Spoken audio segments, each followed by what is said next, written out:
لوكسور بلدنا بلد زراع، فيها الطماطم تتنشر.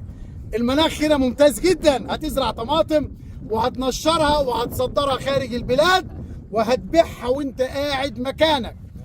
لوكسور من المحافظات الموقع الاستراتيجي في موقعها. يعني انت هنا في اللوكسور، بعد منك اسوان، بعد منك جنة، بعد منك سوهاج. لو انت من سوهاج هتاخد ساعة ونص هتكون وصلت الارض. لو انت من اسوان نفس النظام. لو انت من جنة هتاخد ساعة.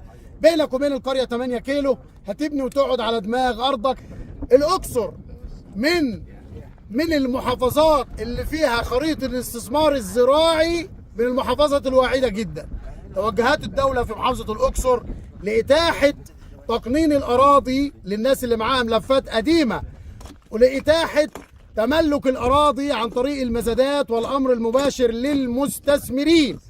الصحراوي الغربي بالكامل وصولا إلى أسوان. توجهات سياسية لاستصدراع هذا المكان، تربة خصبة، مية ممتازة. مشاريعنا في شركة الفلاح في الأقصر كلها عقود ابتدائي، طاقة شمسية، البير على 50 أو 60 فدان. الأرض تقع على الأسفلت العمومي. كل يوم حد المعاينة معانا. لو أنت من الأقصر، لو أنت من جنة، لو أنت من أسوان، تقدر تشرفنا وتتواصل معانا على 0100 879 1285. هتشوف الارض على الطبيعه زي ما انت شايف. عايز فدان، عايز 2، عايز 10، عايز 15، عايز 20. انتوا واخوك وعيال عمك عايزين 50 فدان. حتى لو عايز تكيشهم وتملكهم من الدوله وتخليهم عقد نهائي، انت بتكمل من حيث ما توقفنا من مستحقات الدوله. يعني بمعنى اصح بتدفع الباقي اللي عليها للدوله وتبقى عقد نهائي.